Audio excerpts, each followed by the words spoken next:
And let's see, it's 8:32. So let's see, is there anybody from the public present who wants to make a comment? Does not appear so. So we're going to jump right into attendance. Rom?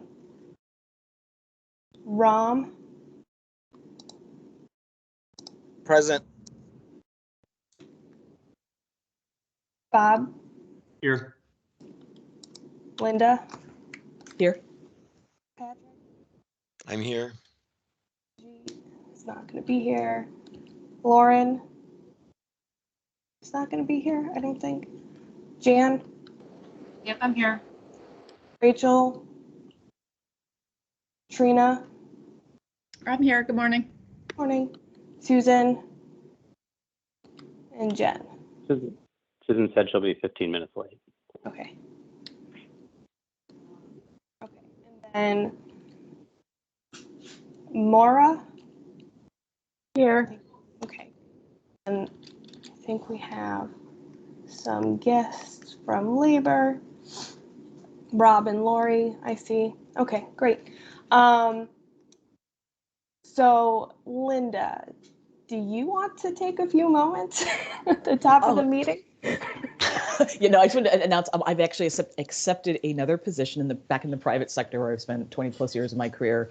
So it's been a fun, wonderful ride working with you all. I was saying to Scott and Katie earlier, this has just been such a wonderful group, and I really I will miss this group, but I've always looked forward to attending these meetings. So I wish everyone the best of luck. We are working through the transition. There is a person on my team who will be attending in place until they hire for my job.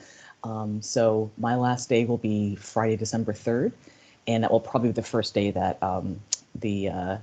my interim will be attending. So anyway, thank you for it's been a fun group, and thank you for everything. We're gonna miss you, Linda. Oh, thank you. I miss you guys too.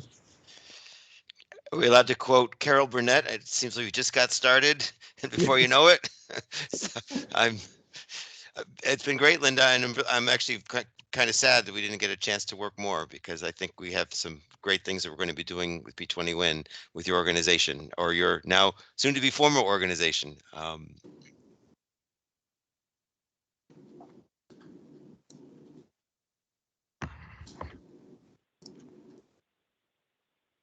And I'm sad that we're losing you too. Yeah. A loss for CCH and a loss for us. Thanks, guys. Okay, so the next item on the agenda is the incident response plan. So Bob, are you ready to go over your revisions? Sure. Excellent. So, just to kind of give background, I'm not sure if everybody got it, Scott, or I just sent it to, there was like a working group, and so only the working group got it, and I think sort of after the meeting and discussion we could send it to everybody. Kind of felt like it was ready, but it's only the small group just because okay. I sent it pretty quickly.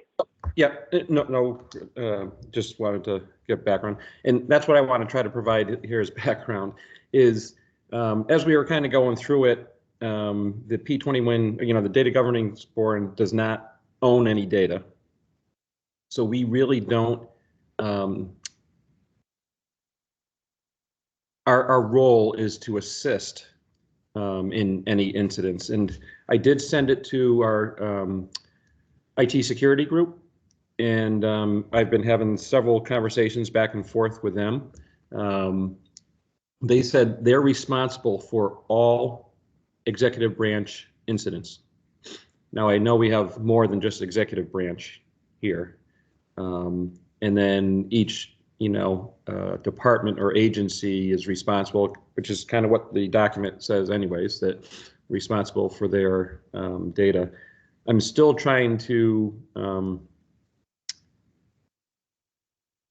work with the security group to kind of firm all that out, but in simplest forms, anytime there's an incident, the best way to engage and pull people in is through the help desk, which I put the number in the document. It's 2300, 6622, 2300. And that kind of gets all the wheels in motion on there. I'm not sure if you want me to bring up the document or.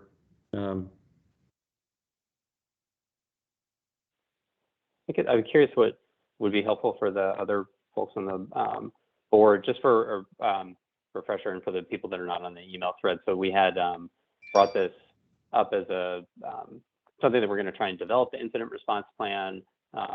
There is a state template that Bob had kind of pulled together and morphed into the P20 win format because of the sort of unique nature of this. It's not a single agency, it's a cross-agency effort. And so we have a draft of the response plan that's based on the state IT template that has gone to the working group, which I think is some of the, I know actually Linda is on it, Jan, Patrick, and I think Liam from Labor, someone else who I'm forgetting, Maura, is on the working group. So some people have seen it, have now like a draft of the plan, and probably like after this discussion, we can send it out to other folks. But we could, it might be worth like sort of screen sharing so people can get a sense of the structure for it. And Sure. Then you'll actually get the document soon after this meeting. So can everybody see that screen? Yeah. Okay, Yep. Perfect. You know, there's table contents and stuff. The executive summary, and I'll leave it up there just for a little bit, but you know, kind of gives a description of what the data governance board does, and then kind of clarifies what I just mentioned before. Each agency is responsible for their own incident response. And what that means is the agencies who own the data. In fact, Scott, does each agency have a data steward or a data owner identified? It usually, this is like maybe worth some discussion, but each agency usually has several individual data stewards for kind of individual data sets. So like Labor would have someone who's for the wage data and maybe somebody for, you know, the workforce training data. There'd just be different point persons for different data sets. And then the data governing board has the single representative for the entire agency. So basically the members of this group would know who the individual data stewards are within their agency. Okay, perfect. And in essence, this is kind of what I was mentioning before, is depending on the situation. So a data incident could be someone lost their laptop, right? That may not require pulling everybody and all these teams in. It just take a couple people and, you know, look around and find it under a desk or something. But if the initial response by the data owners determines this is much larger than a lost laptop or something like that, there's the number for the BITS help desk to call, and that starts the process. So we have a severity 1 manager that rotates weekly around. I'm one of them. So the help desk would then contact whoever's the severity 1 manager at that point, and we would start pulling in all the areas, including security. And then based on what security has, we may pull in the Windows team, the Linux team, database team, whatever might be that. So any questions on this page at all, or comments?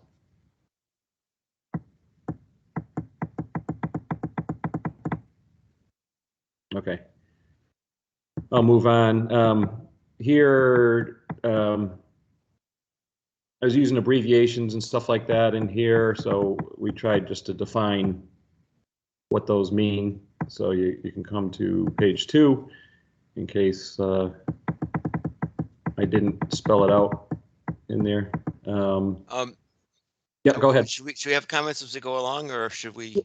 Sure. No, that'd be great. So going back to the definitions page, it just to put a pin in the situation, part of this process needs to be a process for updating it, because, you know, if you're going to have people's names in here, which I think is a good idea, you know, every year, every 6 months, I mean, we need to, I think as part of this plan, have a plan for revising the plan. Just to make sure that things get updated. Even phone numbers could change. Yeah. So I know, I just thought of that when I was reading this ahead of time. Told you, Scott, I would look at it ahead of time, and I did. So that just struck me as I was looking at it. So Yeah. No. sorry Great. Sorry to interrupt. No, that's great, Patrick. It was a great thing to make us aware of. And yeah, these probably should be done, reviewed, and updated annually, anyways. I would imagine. I thought too, sort of along the same line. I haven't looked at it yet. I haven't had a chance. But I know that I've said some prior comments. I appreciate your taking them from the prior version. This is written, I think, from the perspective of DAS best. Like you said, they are responsible for breaches for all executive board agencies. We should probably, I'm wondering if we want to keep these definitions generic, though, to the topic, and then maybe have, in terms of updating the people, if we had just a table attached with the people from the different agencies. Like, for example, our CISO is a different person than DAS's CISO. And, you know, so we could have like a table of the contacts or something. If they're embedded in the document, it might just be harder to update. Sure. Okay. One thing I didn't want to put in, and this is more just to get feedback from folks, is individuals' names, because, you know, as Patrick has mentioned, those could change, and, you know, pretty quickly, right? Some people could get a job back in the private sector and leave, right? So that's why I figured the help desk, because that's a pretty generic phone number that hasn't changed in the last, you know, 20 years and probably won't change in the next 20 years. But Jan, would you be able to provide, or everybody here, if they send me those names and stuff like that, I could add that chart in. Yeah, I think I apologize. I haven't had a chance to read the most recent version. I just haven't gotten to it. So I'm assuming somewhere in here there'll be like an actual procedure. Like, if this happens, then these people will be contacted. I guess you have that at the beginning to contact best, but bits. Sorry. Yeah. If other agencies need to be contacted, then we need the contact information, not necessarily a specific person, but maybe a role and a phone number, you know, is kind of like what that phone tree is. So that, let's say this involves, let's say there was a scenario that popped up at the requester who's none of us, right? It's Yale. And they like, oh my gosh, we've got a breach, and they contact DAS Bits.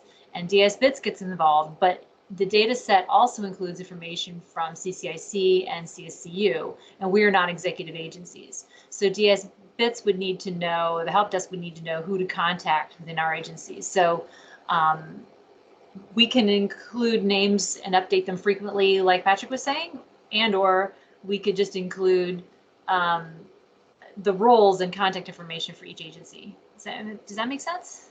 Oh, I'm not sure. sure I answered your question.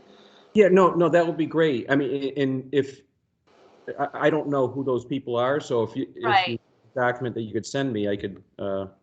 Right. I'm sorry. I don't have a document specifically, but maybe once we're at that stage, just Scott could send out a call to everybody who would be affected. Like, please send us the people who would be responsible for X and Y, and then we can figure out who that is. Okay.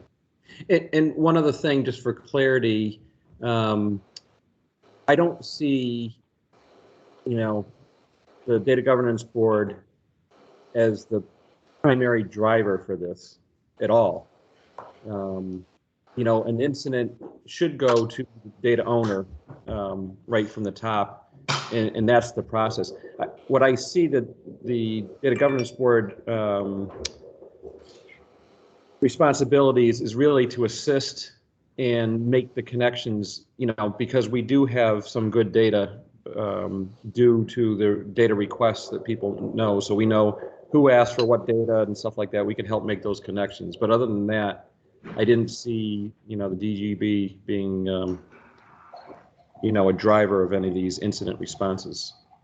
And again, that's my take, so please agree or disagree if you feel different. Right. We're not the IT security folks. Like even if something happens in CSCU, it goes to our IT, it goes to our CISO. It doesn't come to me, right? So I understand that. Yeah. Okay. I think just maybe this is threading the needle on this point a little, but so the draft that you all get sometime soon after this meeting doesn't have all of the individual people and all the steps laid out, but I think as the general flow of it, if there's an incident, it probably would get reported to OPM as the operating group, and then we kind of somewhere later in here like the severity, and then we would figure out like whose data is involved in it, and then contact the data governing board members, and the data governing board members would be the liaisons to their the right people within their agencies. And for the executive branch, like this, they'd be able to go to BIS, but like for CSU, for example, like if the CISO at CSU turns over, Jan, you would know who the right people are and know what the policies and procedure for CSU are. So, but the enterprise agreements have the breach notification, which is not exactly the same, but very similar process. Like we have to give the heads up to the operating group, and the operating group notifies the data governing board. And so I think we would have that kind of similar procedure. So to the example, I think like that we're using, if there's an incident with Yale, they would say, we believe there's inappropriate usage or, with data through this request. And then we would know, oh, this request has agency A, agency B, agency D, have their data as part of it. So we have to contact the data governing board members from those, 3 agencies, but the other agencies, they're not, part of the incident response and the determination of severity and the other steps there. So I think that's the sort of like, not all those pieces are fully laid out as to, all the context and the individuals, but I think that's sort of the general flow of it, is that we'd be the clearinghouse, and then we'd contact the data governing board members based on the nature of the event. And we should know, at any point, like whose data are involved in the incident based on the description of it. Or if we didn't know, we can notify more broadly. I don't know if that makes sense. So it sounds like excuse me, I could put in a portion, or maybe even like a flow chart that the data incident that comes, it would go through OPM first, Scott, maybe you, and then you would pull in the appropriate data governance board member to. Yeah, and that's where I think like we're still editing this, so we're definitely welcome to not taking that approach. But I think that's that's kind of what we have in the legal agreements. And I think like at the end of this document, there is a flow chart, and so like modifying that flow chart slightly, and probably having an appendix with the like names and contact information for the right people. Like have the BIS, the help desk number there, the different contact numbers. Okay. And I think this draft, the one for while we're on it, I think, Bob, the one you're sharing is one version older, but like they're pretty similar at this point. So. Oh, sorry. Yeah. No, this way. Yeah. But the structure is basically the same. Okay. I don't know if it helps to see the flow chart. Oh yeah, let me just. Yeah, most of the stuff is, kind of boilerplate. I just changed the name, some of the names and stuff like that. I'm just gonna, let me just go down and find the flow chart here. Okay. And probably need to make this a little bit bigger.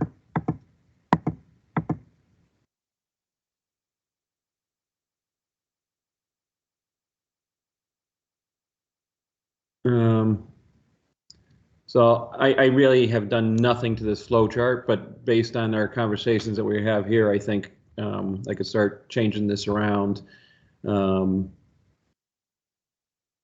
But here they're trying. This is trying to determine what type of incident it is. Ransomware or a virus or something like that. And then each of these have it. So a lot of these, this is what I was talking to Sherry DeVoe from security, and she said they have a lot of these processes. In fact, they have all the processes done. So she was challenging me on why we had a incident response, and I was kind of explaining what the role of the DGB was and how we're looking to coordinate. So.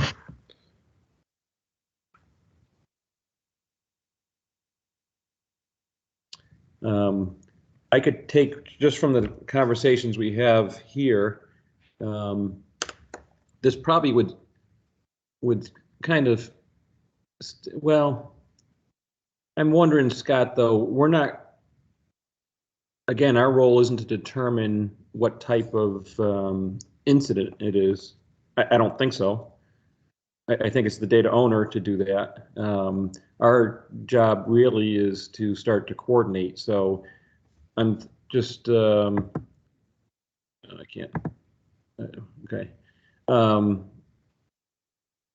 thinking, we would have incident is notified, and just for sample purposes, contacts OPM, OPM pulls in the appropriate DGB members, and that information is disseminated, to the areas, and then, like you had mentioned, like a chart in the back that says, here's the current CISOs for each of the agencies, or the current board members or whatever.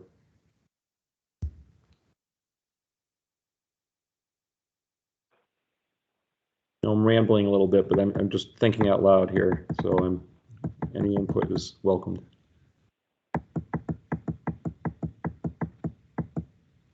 My guess would be just based on the timing, maybe having the small work group review the draft within the, maybe in the next week or so, and then sending it out to the full data governing board, Okay. Unless the other board members kind of want to review it. But Jane said she hasn't had a chance to look, and I think Patrick has probably had just a brief look at it. But I think maybe getting that small working group to go through it, and then most people in the long run will maybe not pay as much attention as one would want to the full plan, but having like the flow charts kind of mapped out, like that's the thing you could pin next to your desk and reference and say like, all right, here's what I do when, something bad happens, have the contact information and the flow chart sort of mapped out. Again, we're sort of working out like what the flow is, because we haven't had this kind of response plan developed before. So once we work out what the flow is, then we can capture it in a. Okay. All right. So maybe, did you want me to try to set up a meeting for early next week? Let's see what the other working group members want, if they want to meet or share comments like by email, whatever folks' preferences. Yeah. Either way is good for me. Rob, I really appreciate you working on this, and I just want to echo the appreciation for flowcharts. I think they're super helpful. I probably won't have availability until after Thanksgiving. I'm really swamped, but I'm happy to. I will read and make comments or meet as needed. Perfect. Yeah, we'll just, I think we just keep tuning it until everybody feels comfortable, so.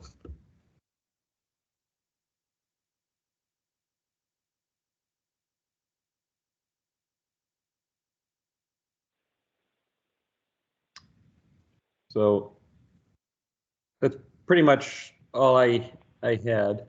All I could stop, unless somebody wanted to look at or had questions additionally.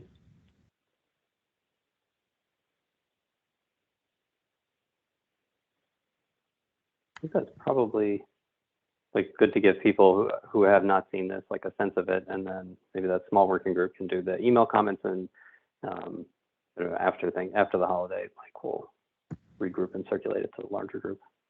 Okay. Direction. This is really helpful. Like we had, I don't know, 2 months ago we had no plan for this. Now we have a draft of a plan with flowcharts and like a whole group of people that will support it and like have developed this for other places. So I'm very optimistic, and then we can keep it up to date every year. That's right. Yeah, That should be easier going from after that.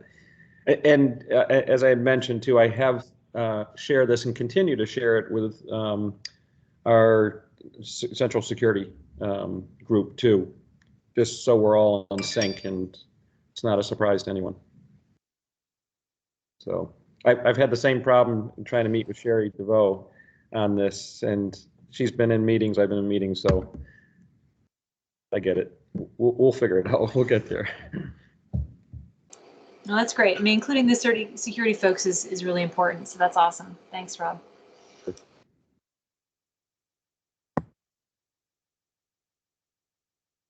Thank you so much, Bob. That was great. Scott, do you want to share the slides? Unless there are any final comments about the incident response plan. Okay. All right, so the next item on the agenda is the executive board meeting. So we had a really great meeting, I think, on Tuesday. I'll be sending out minutes and posting a recording of the meeting soon for those who weren't there. But we had a presentation from the Children's Behavioral Health Plan. We had a conversation about the learning agenda. And I know some of you were at the meeting on Tuesday. Do any of you want to share highlights or thoughts or feedback about the meeting?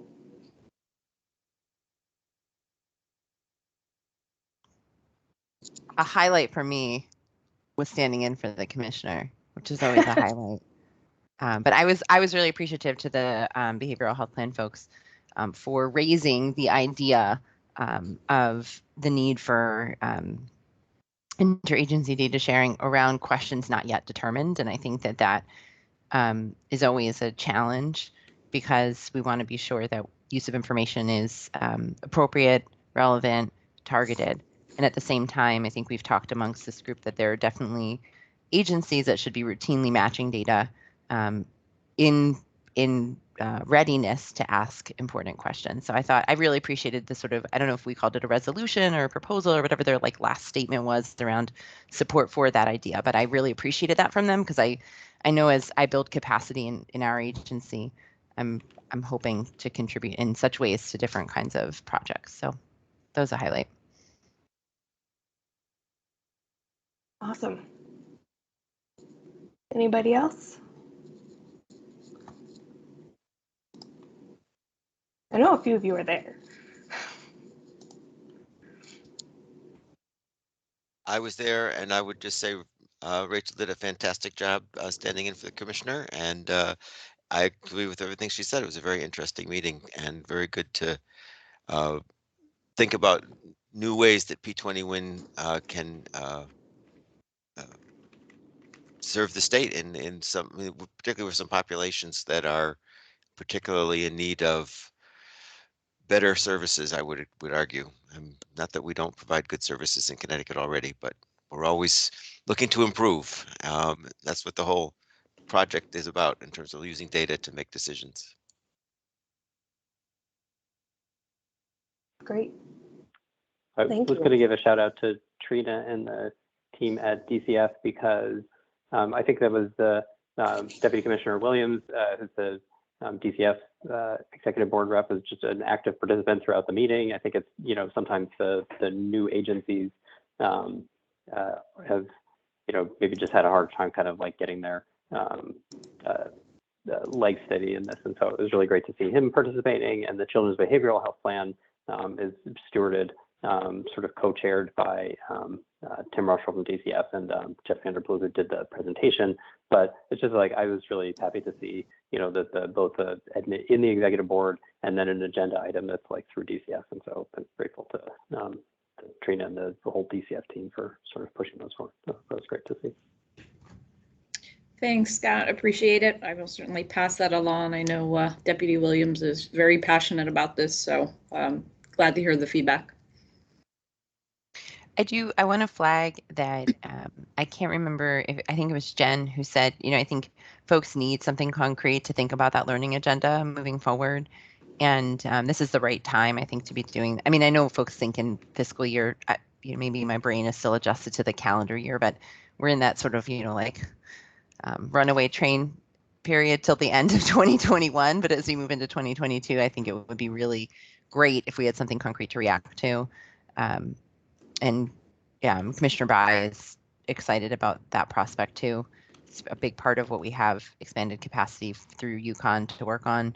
So to the extent that there is something concrete that folks can respond to in those follow-up materials, Katie, I don't want to put pressure on you, but that was raised. I think it would be a good nudge people need. I'm on it. The behavioral health plan, we had a really great discussion, and it actually led to a very short but good conversation about what the learning agenda could look like for P20 WIN. And so we asked agency leadership to think about what questions are important for them moving forward, while we're going to be keeping the research agenda and those topics which are still considered important priorities for both the grant and the participating agencies. We want to make sure that burning questions from agencies are included and help direct how data requests are determined, and making sure that research that's happening is directly serving the state and answering those questions. So do you want to go to the next slide, Scott? So these are the current research agenda topics that were determined through the ESLDC grant in 2019. They were slightly updated in the fall of 2020. So we are at that time now to make sure that they still reflect the priorities that we have. But we're also seeing a lot of progress on these specific topics with data requests that we have in progress. And so that would be the next slide. Oh, Rachel, you have your hand up. I'm just wondering if, and maybe this is too big of an idea, which is might need some honing. I've always struggled with this overcoming barriers to success bucket, even though in theory I'm contributing to it and care about it a lot.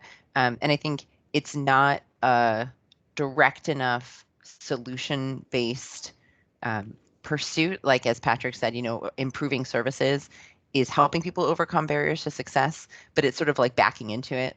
So I wonder at what point, if it's that agencies need to raise questions about, sort of like quality of services or outcomes related to provisions of services or something like that, that requires data sharing to explore, because I think the idea of overcoming barriers to success is still too divorced from making real policy solutions or program-based choices that could improve things in the short term, rather than saying, oh, after we do all these things, it turns out like you don't overcome barriers to success. So I don't know if that's like too out there, too non-specific. Because I know that this group likes specificity around questions, but I do think that a bucket around quality of programs or service delivery or something like that is something that I think there are folks in this group that would be interested in exploring together.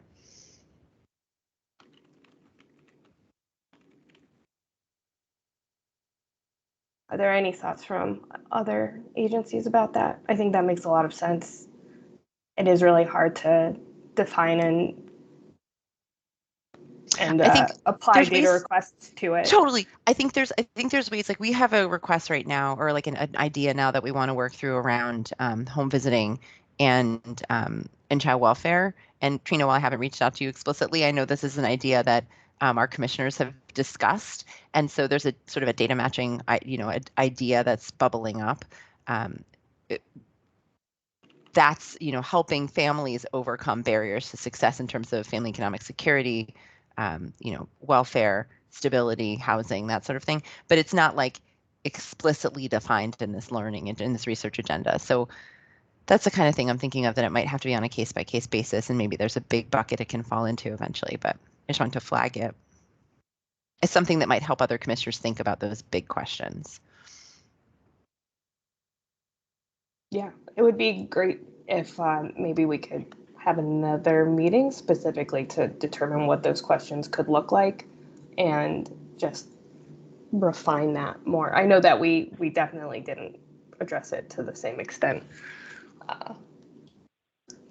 that we did with the other topics.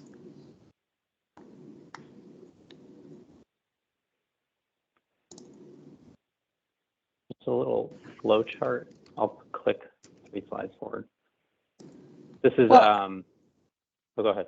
Go back. I still want to show that we have made some progress. Like we do have. That's a good idea. We do have a lot of data requests in the works. So, and while they're just pending for overcoming barriers to success, we have a couple of HMIS, CCEH data requests looking at workforce training and wages. So we are making some progress there. But again, it would be helpful to like, have specific questions for it. Yeah. But then we have more specific in-process data requests for each of the agenda topics right now. So it's pretty exciting to see the progress that we're making.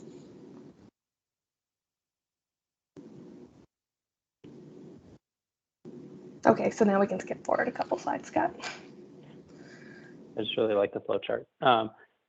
Just adding one thing to it, I think this is similar to the incident response plan, where it's like we're developing a plan that we are keeping up to date probably every year for incident response. I think like Katie's going through the timeline, like this research agenda, I think was developed in like late 2019. We did a mild update to it in 2020. We had the research planning groups, and now like in 2021, we are looking for, updates again. And I think that's something we're on a, regular basis.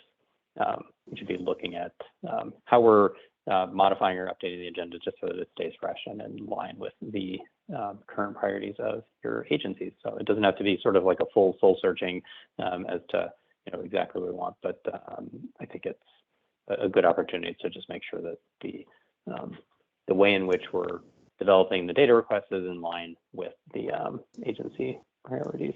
So this was a flow chart that I think is from some of the federal guidance on developing learning agendas. And I think this is kind of, Rachel, to your question, is the point at which we're at is this third bullet about writing the learning agenda, discussing what we'll study and how we'll get there, which is really just breaking it down into specific topics. And in the context for P20 Win, it's really developing like specific data requests to say, this is a request that is going to move forward this part of the agenda and help us answer this priority question. But the flow chart here has like 6 stages of the cycle.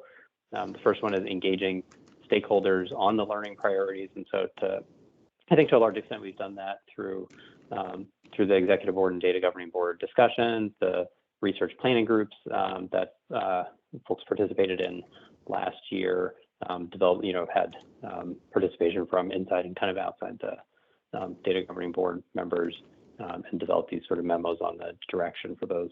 So we've done some work to engage stakeholders. We can never do enough, and so we can continue to do that.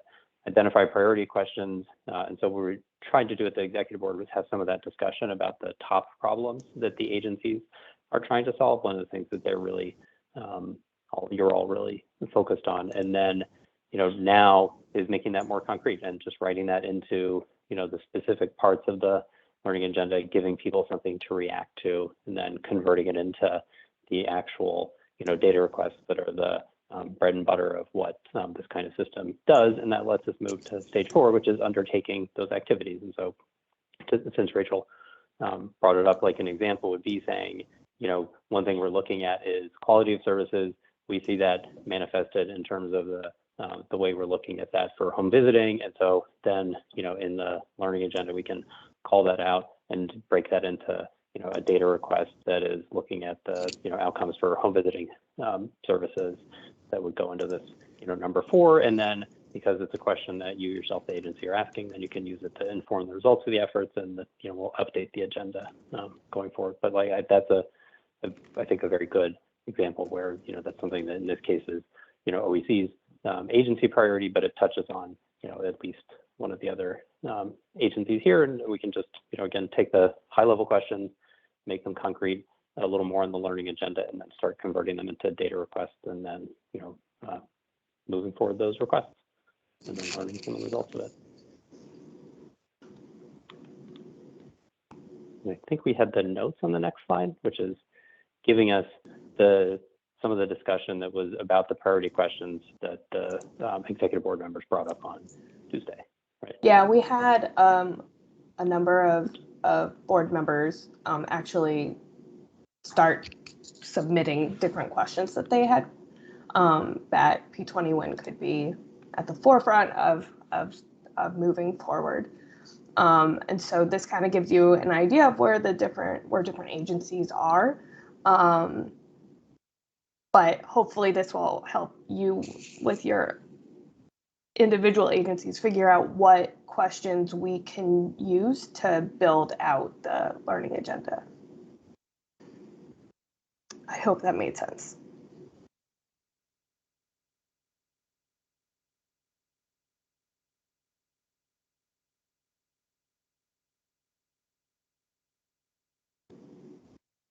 Okay.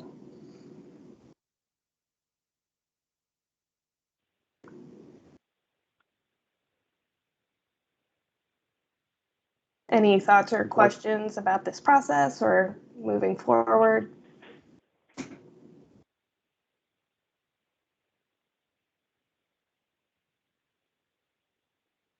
Is there any way we can help you work with your agency to figure out what those questions are? I am happy to help if that is something that would be beneficial. Katie, is the goal ultimately to sort of maybe compare and cross-reference to see, like, just, okay, I'm the OEC. I have specific questions, blah, blah, about OEC that require other data sources. Is the goal to ultimately see what falls into this bucket, like what state investments are producing successes, for instance? Is there a goal to, like, the goal of the learning agenda is to make sure that we have, that we understand the overlap so that we can be more efficient? Yeah, I think it would be really helpful to, one, know what questions agencies specifically want answered and then see where that overlap is. Makes sense.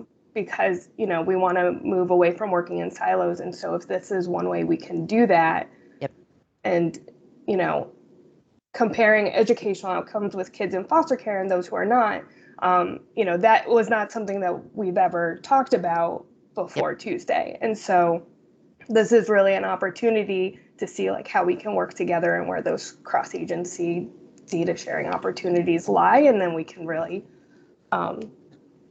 make some good progress and make sure that we're showing value.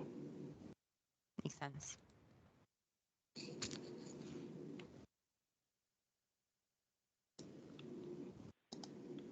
I was going to add, just because I think, Katie, like you said, the foster care is kind of a new concept. I don't know if Trina, if there's anything you want to give us a sense of, like, sort of how this fits into DCF agenda, or where like, I think Deputy Commissioner Williams mentioned educational outcomes, like if there's other things that you think about as outcomes, or I don't know if that connects with other agency priorities as well, because that was a new question. Or I know Jen, I think we lost Jen in this meeting, but or CCIC had a couple sort of specific questions that Jen brought up from there. I don't know.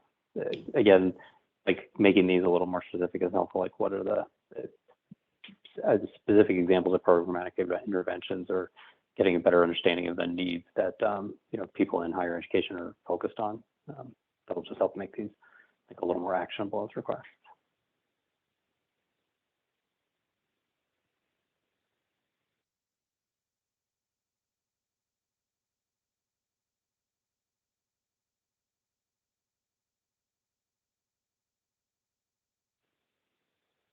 Yeah, Is no, there I anything mean, for the foster care? what was that?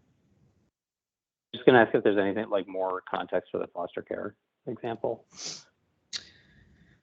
Yeah, I mean, I think in the foster care, you know, we could probably go on quite a long time, you know, especially when we think for us about, you know, what we would consider our well-being outcomes. You know, so we see how, and I know even Deputy Williams, we've had conversations around, you know, just when we talk about educational outcomes for kids in foster care and those not, I think also, you know, being able to look at that, you know, more longitudinally. So, you know, where were they prior to coming into foster care as well? and through exit and into the workforce. Because for us, we have a really hard time being able to engage in conversations around well-being. You know, are our kids better off when they leave us, particularly our older youth, and not having outcome data on how they fare in terms of quality of services and needs being met. That's certainly another area that we are always trying to get more information on, particularly as we look to shifting to more of a prevention model. So I think, you know, there are a host of things that I can see us working in partnership with others on. The one thing for me that continues to come up and is really a significant challenge for us right now for a multitude of factors is just our resources and ability to engage in some of that work with other priorities and just you know, staffing issues around, you know, whether it's in IT or analyst positions, which we don't have right now. So I just, you know, put a pin in that because while there's a lot that we would want to be involved in, trying to balance how do we manage that also with the resources that we have. But I also think that some of that can be alleviated as well as we're working with others and kind of sharing some of that responsibility, so it's not all falling solely on the agency.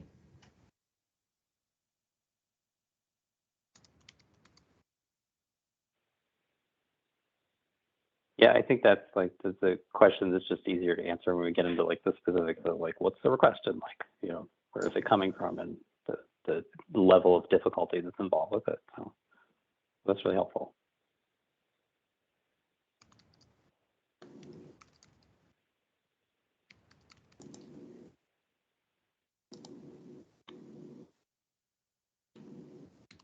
Okay, cool. Anything else? Any final thoughts for this part of the agenda? Okay, let's move on, unless there's another slide.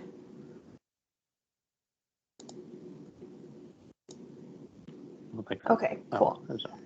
So there is an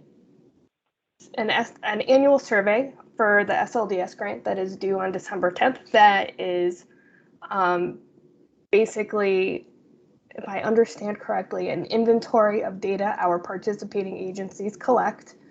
And so myself and our intern Ryan will be reaching out to folks to see how we can get that information and help you and assist you in that process.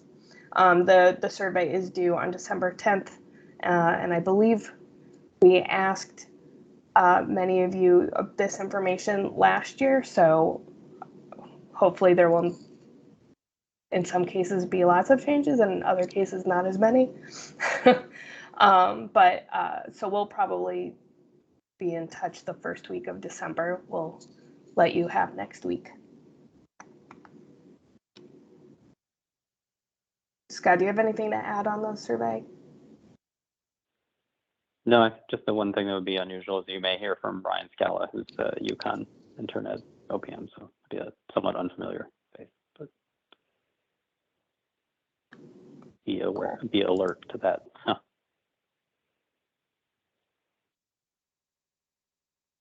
Okay, great. Data sharing agreements, we've been having, we're getting feedback on the educational specific data sharing agreements. We've been having meetings with others on Medicaid, and I believe that the plan is to have a final data sharing agreement package complete by the end of this year. Scott, do you still think we're on track for that? I hope we're on track for that. I think we're pretty close. So I believe everybody has the templates, and so if you've got comments the sooner you can send them over, the better. But I think we're pretty close to on track. Cool. I'm grateful. Yeah, we had a very good discussion with DSS yesterday about Medicaid template, so I think we're hopefully making some progress. Any thoughts or comments from the group about the data sharing agreements? Was there any from the use of the template in this first go round, was there any feedback or necessary adjustments? A bit. I know that there were some questions about the table for that acknowledged users from the data requesting institution. And so we have made some adjustments to that. And then we're still working on the subject matter specific data sharing agreements. But I think for the most part, the base template is good to go. Jan? Thanks. So I know I sent you an email saying that we within CSU have, I've reviewed it, but our legal and security folks have not. And we do have changes that we'll want to make to the CSCU version. And I just wanted to let you, so I said in terms of our timeline that we're hoping to get you responses as soon as possible after Thanksgiving. Recently, we've opened a dialogue with UConn on that as well, which may adjust our timing on that outwards. Okay. Whatever the timeline is, I want you to know that we are working on it as quickly as we can. Great, thank you. And thanks for the update. Yeah, Appreciate sure. it. After Thanksgiving is fine. Okay, cool. I'm just saying it might be much after Thanksgiving now with the addition of UConn. It's just hard to get it together. So hang in there. Okay. We can work with that. We're flexible. Great, thank you. So then the next item is the data request calendar. So we have almost executed the data sharing agreement for the pre-K lottery outcomes data request. We need one more signature. So that's very exciting. We have received a few new data requests. So one on housing and employment that we should be moving forward with relatively quickly. We have a manufacturing for Connecticut data request that was submitted incomplete a couple of months ago, but I think we'll be getting a complete version of that soon. We have another homelessness and wages data request that we should be able to move forward on really quickly or relatively quickly. And then yesterday we received a data request that looks at skills and field mismatch in Connecticut and its wider impact on the New England economy. We have, it's from a professor in the Department of Agriculture at UConn that received a USDA grant. And so they just received, or they just submitted their request late yesterday. So that looks like it'll be another interesting data request. So there are a lot in the pipeline. Plus, we have a few from OEC UConn that will be submitted, I think, before the end of this year. So that's the calendar. And I'll turn it to Scott for the last two, for our final 4 minutes. I'll talk quick. So this is just a brief update. And at the last meeting in October, we talked about the data governance manual updates to that, which we're also hoping to get by the end of the calendar year. And I think folks have a draft, and if you have further comments or questions on the draft, please say so as soon as you can.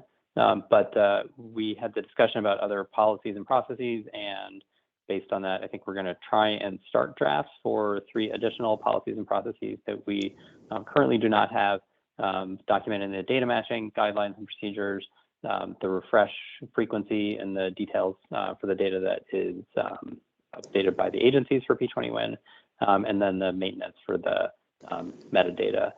So these are 3 things that are just sort of like core data governance policies and processes. We do not have them, as I understand it, sort of documented yet, but we're going to try and put together a draft by the end of the calendar year, and then probably get that back to this group like in the early in the new year for, as many of these three as we can kind of get through.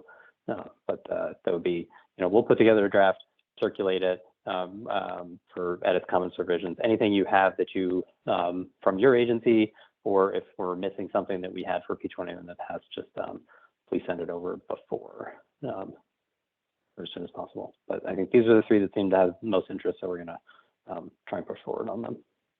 And just a reminder, I did share the draft of the data governance manual with all of you following our October 29th meeting. So if you do have any comments or edits, please share them with me before the end of the year. That'd be great. And then I'll do the last one. This wasn't in the agenda just because it came in sometime in the middle of the week. But our peer SLDS in New Jersey through Rutgers, who I think some folks remember did a presentation to us probably a year ago. They are working with their federal SLDS grant to build a collaborative of states on the Eastern Seaboard, sort of like Virginia up through New England, to work on interstate shared issues across the different states, and to some extent on sharing data across state lines. So we had a request from them to nominate individuals to the governing board for the Eastern States Longitudinal Data Collaborative. They want 3 people or 4 people, one from workforce, one from K-12, one for the higher education governing or oversight body, and a university partner. Rather than make you debate this in the remaining 1 minute of this meeting, we'll send out the full sort of description of the purpose for the Eastern States Collaborative to folks so you can review it. And there's a survey they asked for responses by the middle of next week. And so I think we hopefully can get some suggestions back to them. It's a voluntary effort. I think it's a good way to build relationships with some of the other states on the Eastern Seaboard and to help out the very nice people in New Jersey. It does not require anyone to share any data with anyone else. They're really just pitching it as a model for kind of governance and shared knowledge sharing about methods and the types of shared challenges that similar systems to this have in place. So we'll send out the purpose, the document that they have for the ESLDC, and then try and get the suggestions for representatives by next week. Rob, you have your hand raised? Oh yeah, there, Rob. Yeah, can you guys hear me? We can. Yep. Thanks. Sorry. Is this part of the collaborative that came out of the Coleridge Institute discussions? Scott, do you know, is that what this is from New Jersey? Yeah, and I asked, and I will send this in email. So it came out, I think it is emerged from those discussions, but they were very clear that there's no sort of like formal link with Coleridge or the ADRF. There's no requirement to use that or to put data into it, but it emerges from the same group of individuals that were part of that, I guess. So. Yeah, well, I mean, I think it's a really good opportunity. I just want to say, because I think it gives you an idea to see some of what's going on the Eastern Coast, especially some of the things that they were looking at before were like numbers of individuals who are like leaving the state and what the characteristics are as people move throughout the Eastern Seaboard. And especially when it comes to some of the unemployment numbers, those are some of the things that they were looking at. And I think it would be definitely a good thing for us to participate in. Yeah, I totally agree. And like it doesn't take a rocket scientist to figure out that like Connecticut is greatly affected by what happens in New York, Massachusetts, and so the stronger relationships we have with those states, that'll probably help us develop better insights. So yeah, I'll send this out after the meeting to everybody from today, and we've got suggestions for nominees. Please say so.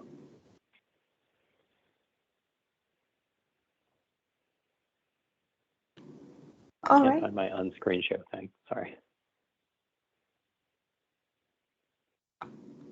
Okay, so that's everything. And so our next learning session is December 3rd, and our next data governing board meeting is December 17th.